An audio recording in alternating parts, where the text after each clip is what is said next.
Shosholoza.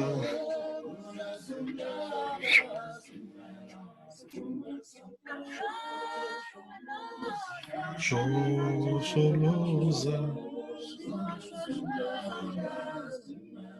Spume South Africa.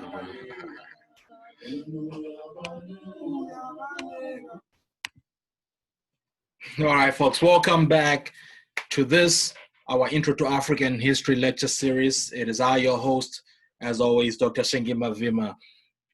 And in case you're wondering what that little bop in the beginning was about, the song is Shosholoza, and that particular rendition is by Lady Smith, Black Mambazo. And you're wondering why I was playing that. It's not just because it's an amazing song, which it is. The song dovetails perfectly with our topic for today, which is the scramble for Africa and Southern Africa's response and dynamics surrounding the scramble for Africa. The song itself grows out of the migrant labor culture, particularly within the mines. So when you say Stimela, Spume South Africa, it means train, Stimela, right? Steam train, take me to South Africa. And this is a song that people would sing in the mines or at home as they envisioned going into working in these mines. And you know, it became so popular that it's widely regarded as South Africa's unofficial anthem, South Africa's second national anthem, if you will. So, and once we get going here, you'll see how that's relevant to our conversation. So without further ado, let me share my screen and we can get going. We are cooking with gas. I'll see you guys at the end of the presentation. So far within South Africa, we have understood that European presence in South Africa grows in a way that is distinct from the other parts of the continent, right? In 1652, we see the Dutch arrive on the Cape Colony under the leadership of Jan van Riebeeck, initially as a halfway house, as they planned to on their trip from Western Europe to India, then eventually established settlement and started to expand even beyond the coast. Having settled in initially somewhat cordially with the Khoisan people, they ended up enslaving them. But as they moved inland, fought repeatedly with the Xhosas in a series of wars called the Frontier Wars that were inconclusive at the time. They would also go on to enslave people from Indonesia, Malaysia, Mozambique, Madagascar, these places. The British would settle, and these folks were doing farming, were enslaved to work plantation style in South Africa. The British settled in South Africa as well in 1795, establishing a standing army, further pushing the Boers, that's the Dutch descendants, further inland where they would also cause all kinds of conflict. We've also seen, as of 3 weeks ago, we spoke about the Mfekane, which was a series of upheavals, Nguni upheavals, that were caused by famine and the growth of the Zulu Empire, as well as resource competition with the Europeans, out of which Shaka, king of the Zulus, rose to prominence, but also different groups such as the Kololo ended up in modern day Zambia, the Ngoni ended up in modern day Tanzania, the Ndebele in Zimbabwe, the Gaza Empire in Mozambique. So this was Lesotho, the establishment of Lesotho. So I say all this to say we have seen a lot happening in South Africa. This is all, the Mfekane happened in the 1820s. So this is all prior to this, right?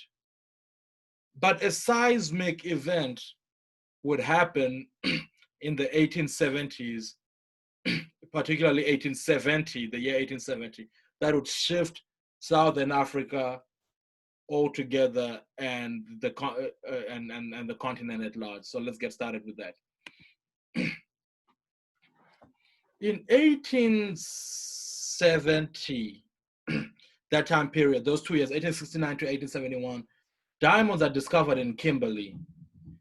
And when the British had settled, they had occupied, as I was explaining earlier, that occupied and taken control with their standing army of the Cape Colony, and as such started to move the Dutch descendants, colloquially known as the Boers, further inland, where they would establish communities such as in the Transvaal, right, which was known as South African Republic, and they also had control of the Orange Free State and these other spaces.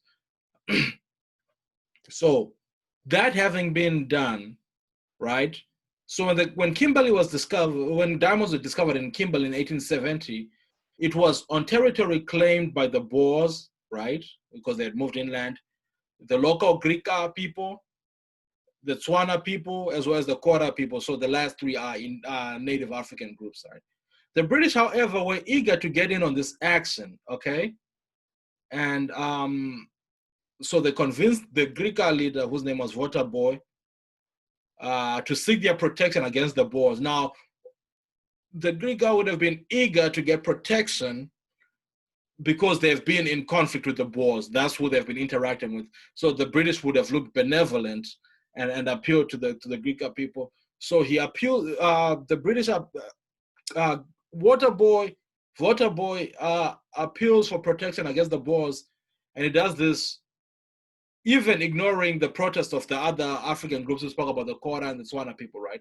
So because now this group, prominent group that claims that the land upon which the diamonds has been discovered belongs to them, has sought the protection of the British.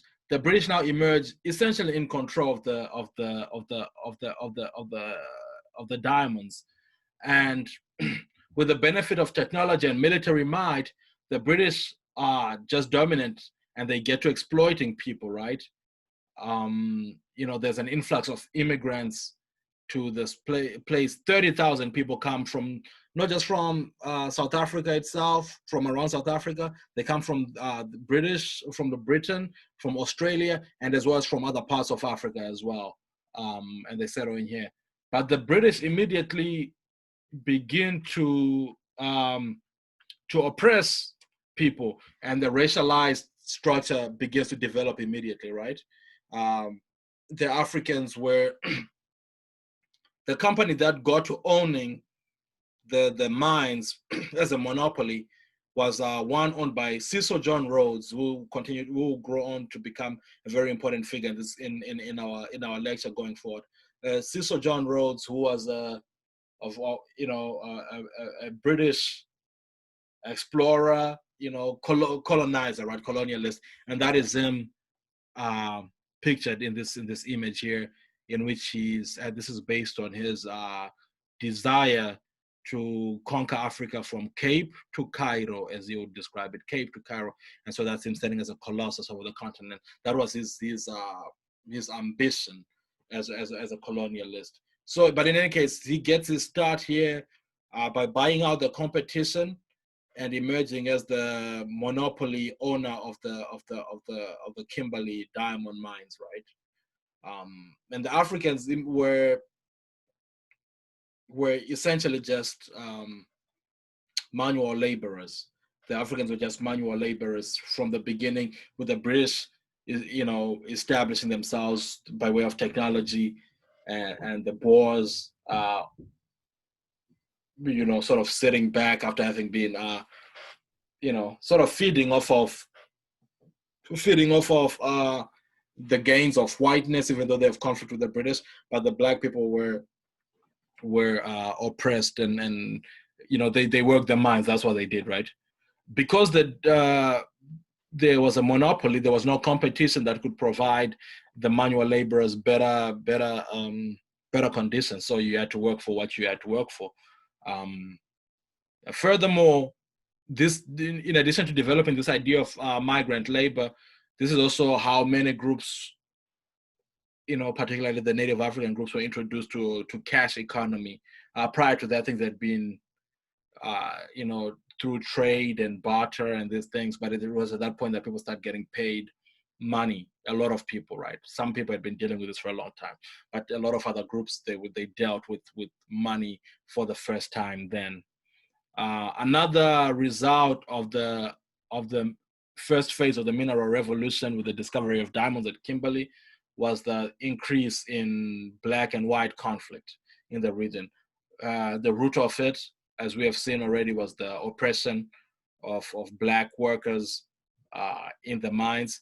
However, different groups also began to expand rapidly. The British and the Dutch, the Boer descendants, got to work in wanting to establish control over the region altogether. So, for example, there was a long battle between the Pedi people and the Boers, which the Boers had figured that they would win that easily. This is around this region here. But they were actually pushed all the way, and eventually they did not lose per se, but the war bankrupted them. By 1876, they were bankrupted, as well as, but a famous example of this sort of wars was the Anglo-Zulu War of 1879, through which in the Battle of Isandlwana, the British had assumed that they would win that, but actually under the leadership of Setshwayo, the Zulus emerged victorious, and it wasn't until 8 months later and a lot of reinforcements from Britain and other groups that the British finally defeated the Zulus. And even then they still faced resistance up until 1896, when they finally got a full control of the region. So the Africans did not take this occupation of their territories lying down, even as they were starting to work in the mines. The Pedi and the Zulu and other groups still fought tooth and nail to retain sovereignty within these spaces that were now being colonized. If the 1870 discovery of diamonds at Kimberley had been seismic in Southern Africa, the discovery of gold at Witwatersrand in 1886 was even more important, was even more critical, right? So Witwatersrand, Kimberley had also fallen in Boer control territory, but Witwatersrand was right next to Pretoria, which was the homestead of Dutch rule or of Boer rule, right? So it is right in the heartland of the Boers, okay? And these diamonds are discovered in 1886. And as you can see, this is Pretoria here. This is the Witbank. So the diamonds are discovered right in that area. And immediately, wow, this is gold, right? And there's a lot of it. This shifts the economic center of the region away from Kimberley now to this area. And it leads to the birth of that, in that year, 1886, of Johannesburg, which goes on to become the biggest city in sub-Saharan Africa to this day. It's one of the defining cities in the world, right? You talk about New York, you talk about Tokyo, you may talk about, Beijing, London, then, you're talking about Johannesburg. Those are the metropolitan cities, not exclusively, of course, but I'm just emphasizing how grand Johannesburg is. And if there were 30,000 people that where there was an influx in Kimberley, you can multiply that number by 10. Hundreds of thousands of people are drawn from the continent to work. But even though the dynamics are very similar, where the Europeans or the white people continue to be in control, and the labor drawn from across the continent is largely manual labors, you see a whole influx and confluence of different cultures in Johannesburg at the time. As a result, though, because this was in the heart of Boer territory, okay, it the British were not able to take control in the way that they had done in Kimberley. However, because of their technology and expertise in mining, they were still able to, and again, with the De Beers emerging top of this list, they were able to negotiate with the Transvaal government, which is what we call that's what the Boer government was called, Transvaal, right? Transvaal, so that they would be in charge of that, and the Transvaal government would heavily tax them, right? Would heavily tax them, so they could eat off of the British doing the mining, right? So, and as a result of that, they were able to develop a standing army themselves, the Transvaal government, based on the proceeds coming from the British exploits in mining here, as well as able to recover from the Petty War of 1876 that had almost bankrupted them. They were able to reestablish, to get liquid again, to get a viable society again. It actually ended up being able to colonize all the land south of the Limpopo, which is how they were able to compete with the British in control of what is modern day South Africa, which we'll talk about a little bit later. And the British as well were doing a lot of their own expansion, right? In which they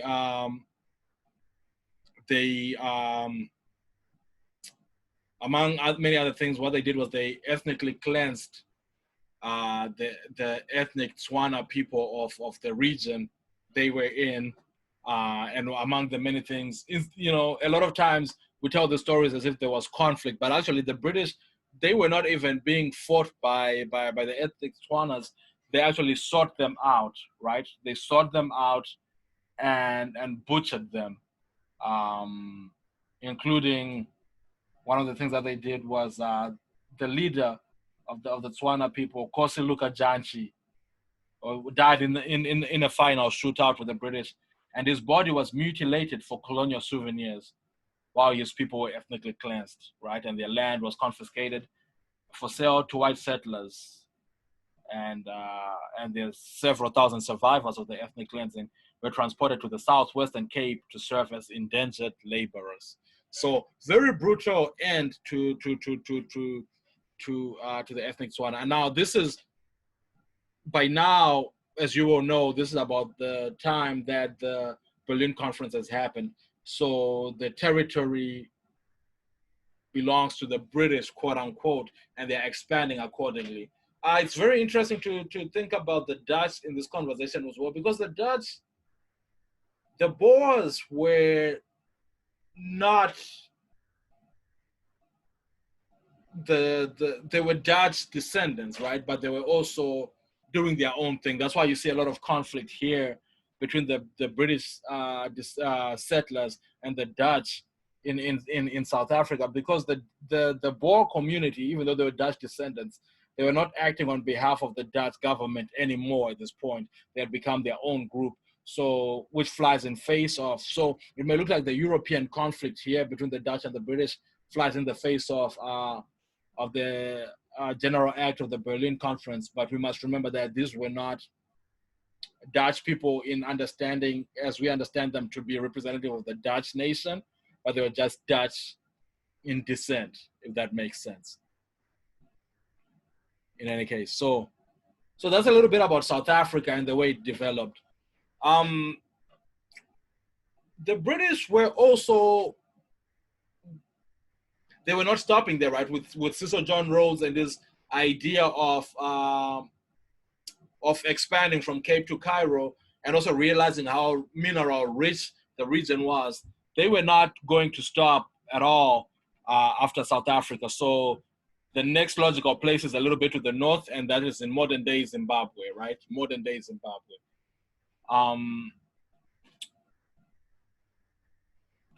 And to understand this, is, you know, we have to understand who Lobengula was and how this was dealt with, how we need to understand the way in which the Europeans got to interact with Lobengula and how that played out. Okay, so we are looking here at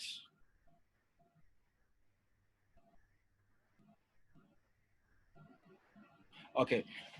Just want to make sure that I'm getting all my ducks in a row here. So Lobengula, pictured here, was a son and successor to Mzilikazi. Remember Mzilikazi? We spoke about Mzilikazi, who had come out of the Mfekane, one of Shaka's allies, one of his generals who had split from him and went on to eventually create the Ndebele kingdom in what is modern day Zimbabwe, and eventually married Queen Nyamazana, who had preceded him in arriving to Zimbabwe as part of the Mfekane, and then, you know, sort of became the sovereigns of the region. So Lobengula was his son.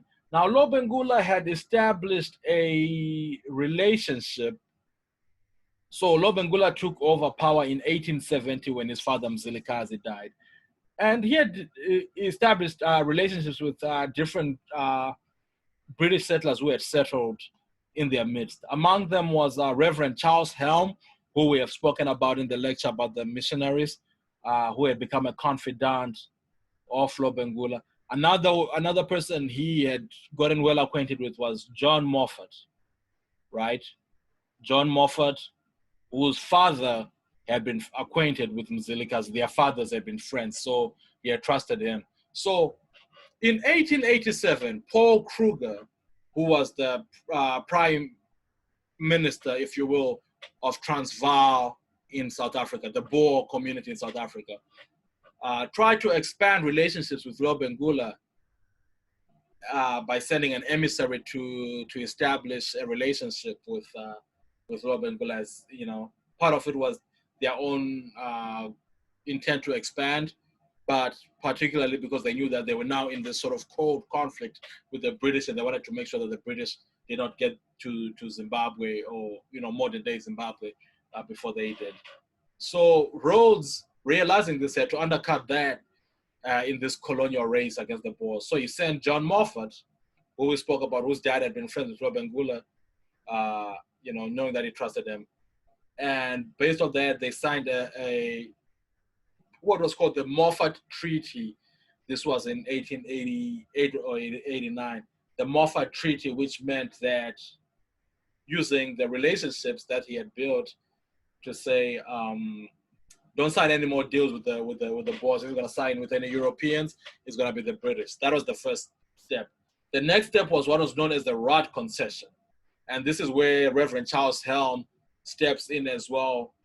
And based on the trust that that Lobengula had in Moffat, as well as the trust that he had in the Catholic priest, Charles Helm, he believed him, you know, and he believed him, and Charles Helm would go on to mistranslate this document that had been presented by Charles Rod, which essentially marked Lobengula signing the country away, right? Signing the country away. And part of the Rod Concession, as it is known, read,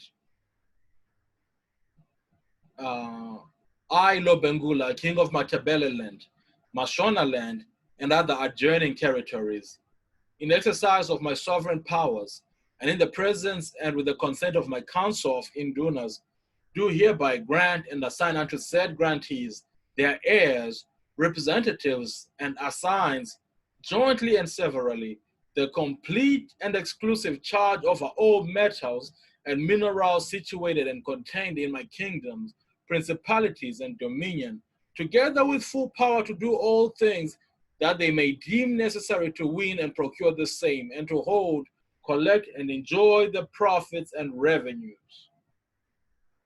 Okay, so that's the part of what was conceded. Of course, there were things that Lobengula himself got in return, but they pale in comparison to, the value is not even close. But he had been made to believe that the deal he was signing, the concession he was signing, would allow no more than 10 white men to do some surveying and mining in the region. Immediately after that, so this is how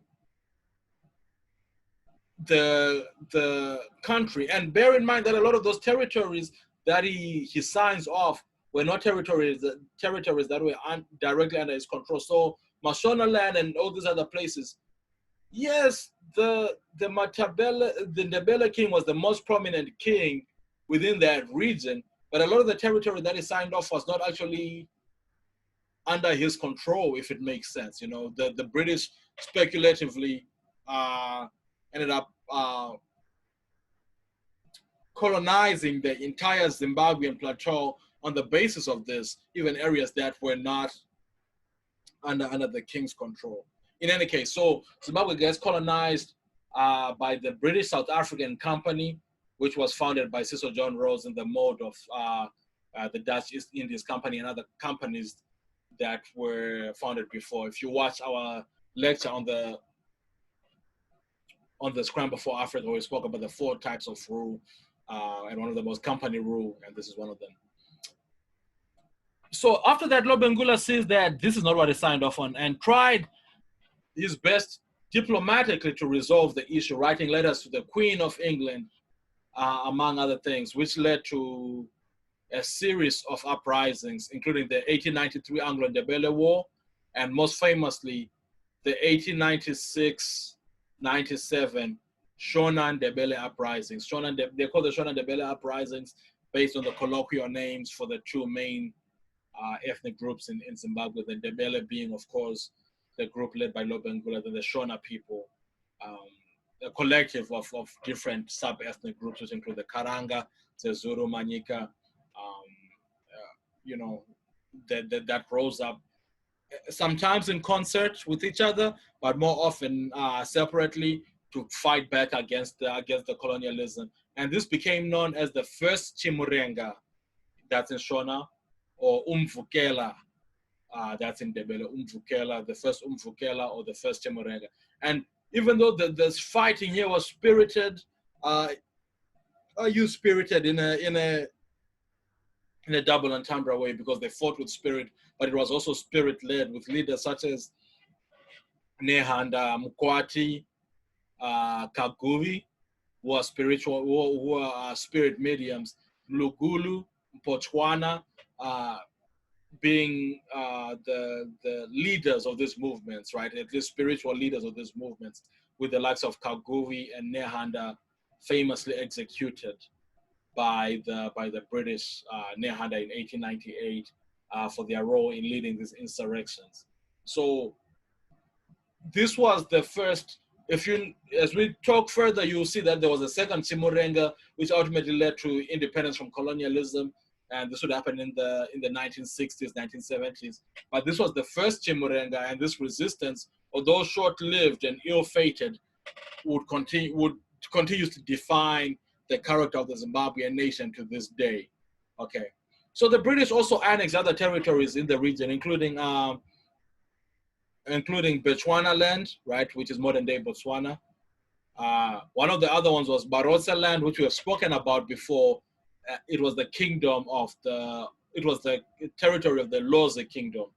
I remember we spoke about how after the Mfekane, the Kololo people, for a period of about 30 years, conquered the Lozi and ruled the territory. That territory was Barotse land. And in 1864-65, when the Lozi came back to power, the Lozi themselves were fighting among themselves for rule, right? Sort of the sibling rivalries, until 1885, when Lewanika emerged as the king of the Lozi people, and wanting to protect himself away from the competition of his family for control, as well as from the prospects of Ndebele raids.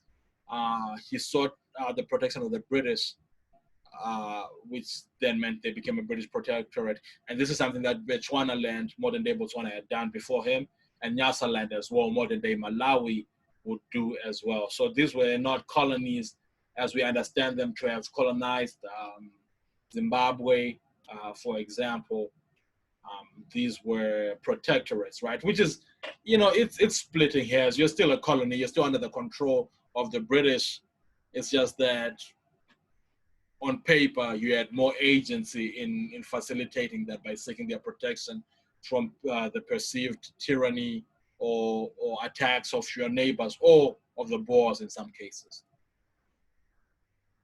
All right. In Mozambique, which is to the east of Zimbabwe, so this tiny teapot-shaped country here is Zimbabwe. This is, of course, South Africa. This is Namibia, Botswana here. Okay, so this is we're talking about Mozambique now. Different groups in Mozambique fought tooth and nail in resistance of colonialism as well, and their colonialism they were facing was at the hands of the Portuguese, at the hands of the Portuguese. The Portuguese have a long history in the region. As we have seen, they were trading on the East Coast for a long time, for the past 300 years by this point. And also, remember, we spoke about how some of their descendants had gone on to become the Prazeros, these Afro-Portuguese descendants and Afro-Portuguese who were acting on their own accord, had gone on to establish the large land-holding farms in Mozambique as the Prazeros. So there's a long history of the Portuguese here. However, the Portuguese coming out of the scramble for Africa were one of the weaker empires, if you will, in comparison to, say, the French and the British and even the Germans who were growing at the time. So they were eager to hold on to territories as well. So what they do is they get in and try to assert themselves and colonize what is Mozambique today, okay? What is Mozambique today? And but they face a lot of resistance. Some of the resistance in the Zambezi Valley over here in this space came from the Barwe people, as well as the Prazeros, the Afro-Portuguese descendants who felt that the Portuguese taking over was an infringement on their sovereignty, right? They might have been Portuguese in origin, but they did not want to be part of the Portuguese empires. They had a good thing going, so a lot of resistance from them. A bit more to the north here, they faced stiff resistance from the Yao, Makonde, and Makua people, right? And they fought doggedly until the late until way into the 20th century, and the reason they were able to do this is because of the long history of the slave trade and other interactions on the coast. A lot of them were very well armed. And actually, some of the wars of resistance that happened, before I talk a little bit about the Gaza resistance, which was the main one, included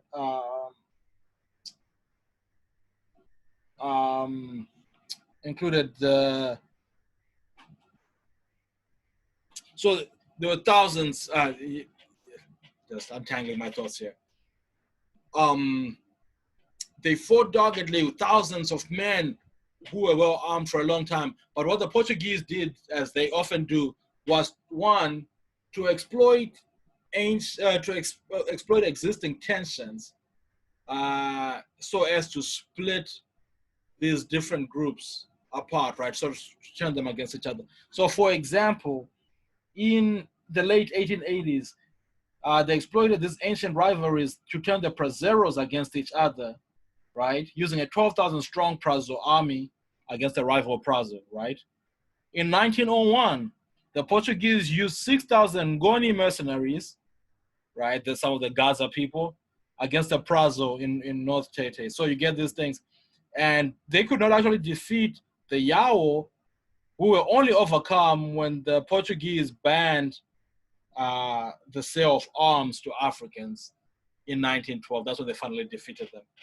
But among these groups, one of the most prominent was the Gaza. Now the Gaza people, we may have mentioned before, but they are also a product of Mfekane, a product of Mfekane, where they were founded in the 1830s by Soshangane, who was another Ndwandwe general,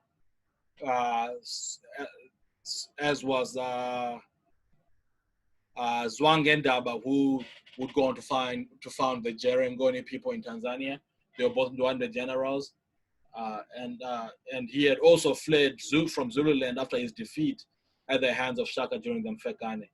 So Shangane extended his control over the land, across much of Mozambique, and incorporated local Tsonga people from the region, as well as some Zimbabwean people, some Shona people, into his Zulu-style state, and reduced the Portuguese at the time, this is in the 1830s, to tributary status, right? They reduced the control that the Portuguese had in that region.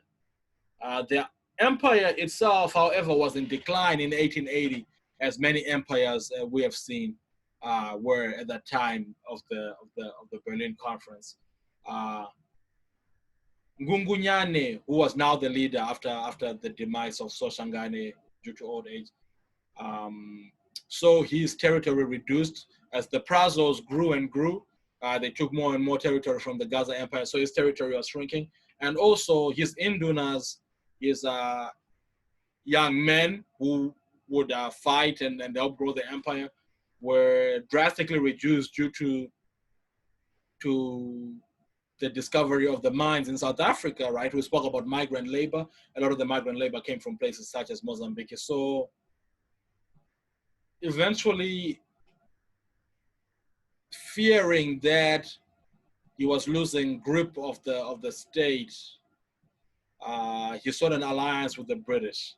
But the British turned him down because of the dictates of the Berlin Conference General Act. So instead, the British had established an Anglo-Boer, Anglo-Portuguese Alliance, Anglo-Portuguese Alliance, through which they permitted the Portuguese to run riot. Better the partner, right? They knew that they could work better with the Portuguese in exploiting the resources of the region. So they paired up with they let the Portuguese have control of Mozambique, and even supported them as they fought. So eventually the Gaza people rose up, realizing that they could not count, the Portuguese were out to get them, and they could not count on the protection of the British. They rose up and got to fighting, and boy did they fight, right? They eventually lost in 1894, and Ngunguyana himself was captured. And this was only won due to military might on the behalf of the Portuguese. The kingdom itself would last until 1897, when, weakened by internal tensions, it was overthrown by the Portuguese. So these are the stories of how different groups in Mozambique resisted colonialism at the hands of the Portuguese. In Namibia was interesting as well. Remember, because they were occupied by the Germans initially. You will see all the changes that will happen as we go into the First World War and into the 20th century. But in 1884, that entire territory of Southwest Africa in which Namibia sits was declared a German protectorate. But protectorate in this sense, again, was disingenuous, because it wasn't the Namibians that they wanted to protect. The Germans were going out to protect missionaries and German traders. By 1890, so that's how they had gotten in, right, into this area. But by 1890, they were exploiting tensions between the two groups that were prominent in the region. And these two groups were the Nama people and the Herero people. Both groups were pastoralists and hunter and traders. And, like many groups that exist in similar spaces, there was some conflict between the two ethnic groups. But once the Germans entered the territory, a colonial tactic as old as time, divide and conquer, divide and conquer. They began to exploit these tensions, okay? And of those two groups, it was the Herero that would seek the assistance of the Germans in conquering the Nama people. The Nama people were led by a gentleman named Witbooi, while the Herero people were led by Herero. And Hendrik Witbooi, the leader of the Namas, he had the foresight to see that the Germans, that the Herero being backed by the Germans was not a good idea in the bigger picture, right? So he wrote a letter to my Herero, the Herero chief, saying to him, "You think you will retain your independent chieftainship that I have after I have been destroyed. But my dear captain, you will eternally regret your action in having handed over to the white man the right to govern your country. After all, our war is not as serious as you think. But this thing you have done to surrender yourself to the government of the white man will be a burden that you will carry on your shoulders. You call yourself supreme chief, but when you are under another control, you are merely a subordinate chief." So what incredible insight and foresight from Witbooi here, right? He says, our conflict as two African groups has never been that crazy. We fight about this and that, sibling rivalries. This thing you have done of bringing in the white man to protect you will be your downfall. In any case, Witbooi actually puts up a hell of a guerrilla fight, but by 1894, the Nama were overcome, of course, due to the superior military might of the Germans. But after my Herero died, the Herero themselves were weakened and went on to be dissected by, when a new chief took over, the Germans totally disregarded his authority and dissected them as well. So both groups ended up being colonized. So it turns out that by the 1900s, Witbooi had been proven to be right? He had been right this whole time. The Germans had extended their control over all the territory Southwest Africa. And the spread of Rinderpest in 1897 had crippled what was left of the resistance by the Nama and the Herero people. So the Germans, by the turn of the century, were in full control.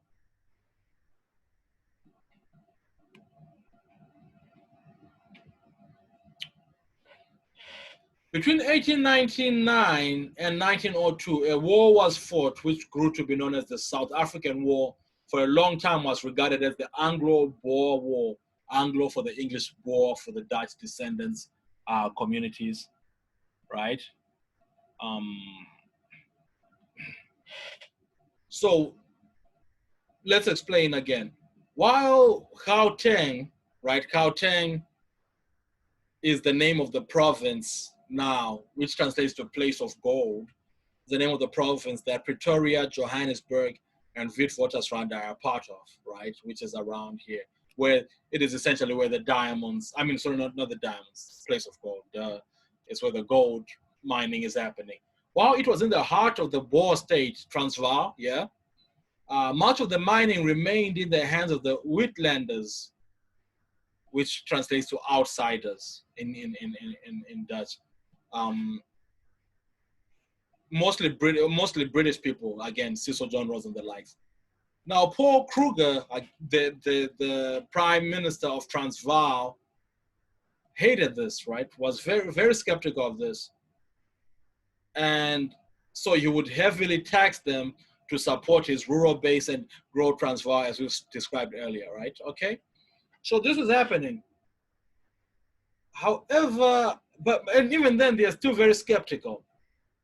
And the idea of Boer nationalism is rising. It is here that we first see the term Afrikaners introduced. It's not official yet, but it's starting to become a term. And that's spelled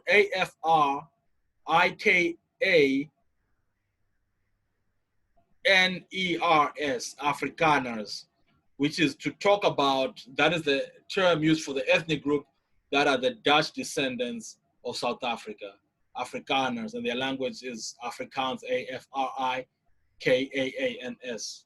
So to talk about themselves as being sort of native Africans at this point, even though there is no love lost between them and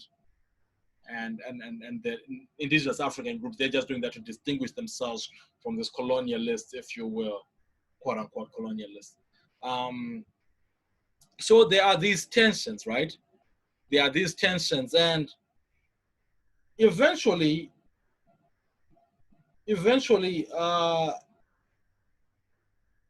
Rhodes started to worry about, well, not worry, but he was bothered by how much they were having to pay in taxes and the way in which they were being treated.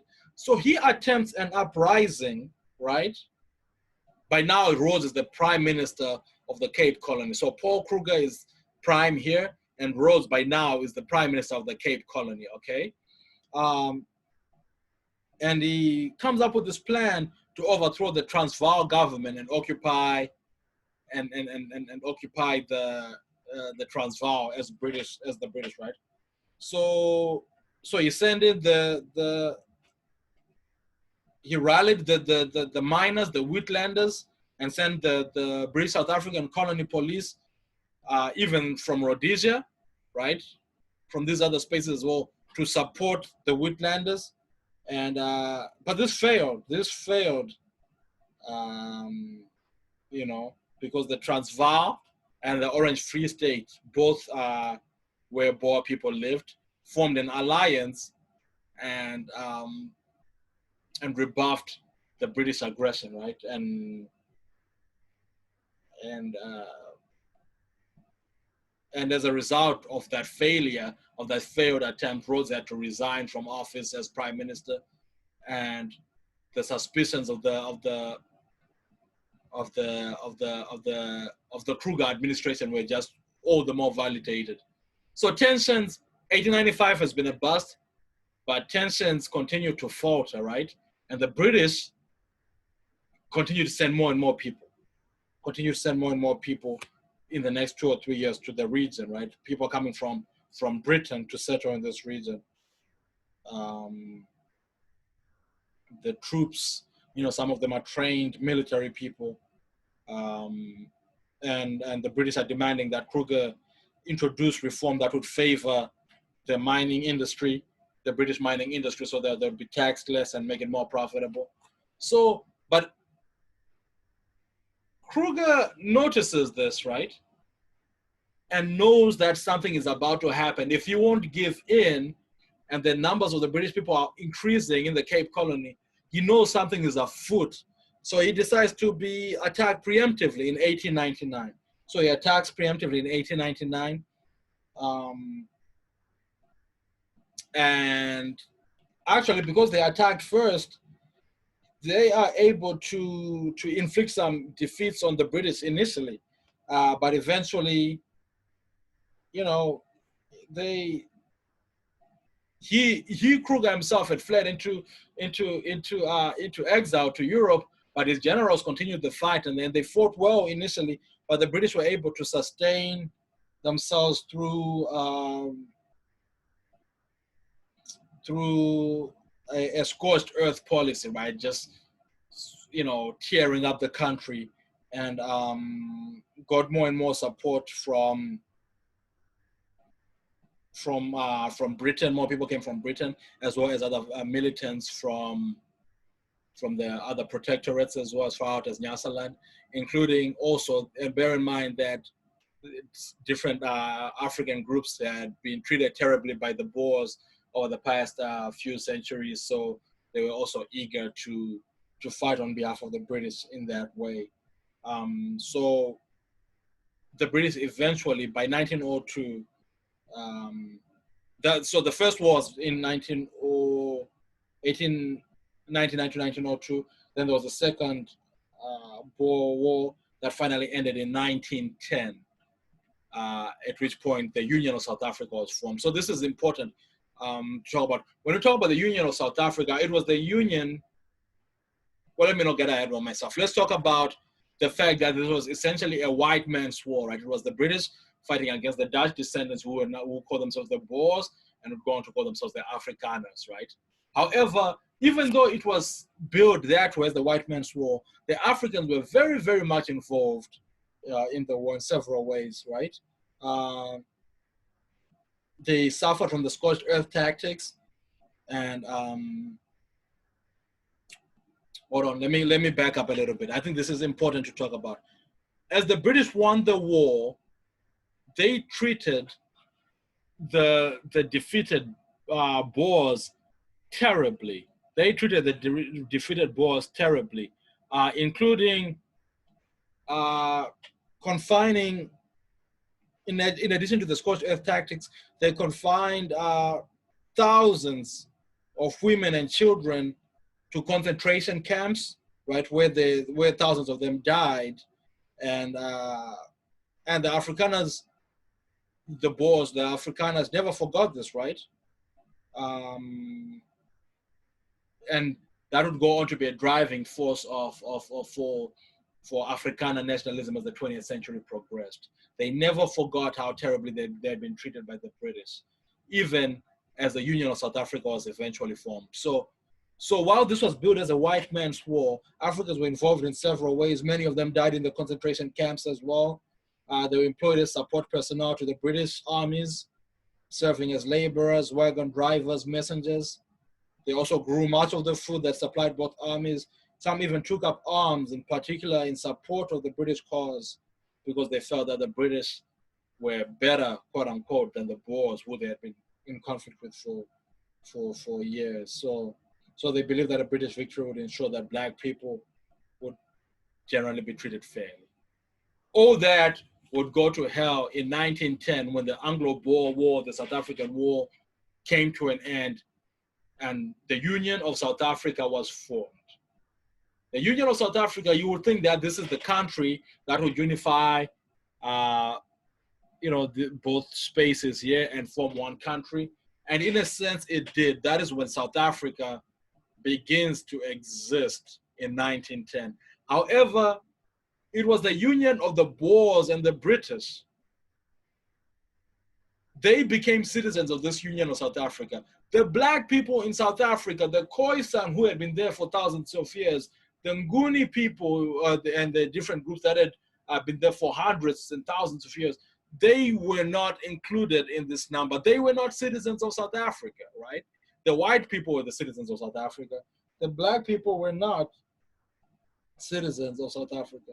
And we will talk about this further when we talk about apartheid and these other things. But just know that all the black people, the Zulu people, the Khoisan people, the Xhosa people, the Pedi people, were not citizens of this Union of South Africa. They did not have the rights that of citizenry that was attributed to the Boers and the British people. So we will stop there for now, and this posits us at the precipice of the 20th century, which will make for exciting videos and lectures going forward. So what are our key takeaways, right? The discoveries of Dash. Let me see you guys real quick. The discovery of Dash at Kimberley in 1869 to 1871 led to a population influx on the South African interior, which renowned colonizer who had the dream of colonizing the continent from Cape to Cairo owned the De Beers Diamond Company. Now, where was gold discovered? It was near two cities, one of them which was the capital of the Transvaal, and the other one which was birthed in that moment would go on to become the largest city in sub-Saharan Africa. King Lobengula was tricked into signing away his kingdom, which is modern day what? What territory, what country was the territory that King Lobengula was tricked into signing away back then? What empire located in modern day Mozambique put up stiff resistance to Portuguese colonialism? Different groups, of course, put up stiff resistance to Portuguese colonialism in Mozambique, but one of them can be defined as an empire, and it was the other one that grew out of them, Afrikaners as well. So what two factions fought in the South African War? What were the two groups that fought in the South African War? And in what way were Africans involved in this white man's war, quote unquote? So we will stop there for today. Thank you guys for joining me. Enjoy. Make sure you like, share, subscribe to the channel. Leave comments. Your feedback helps. I am wary that there's been some sound that may have compromised how you're hearing this today. I apologize for that. I am on vacation, and I'm having to make do with the spaces that are made available for me while I'm here. So charge it to that, and I will see you next time.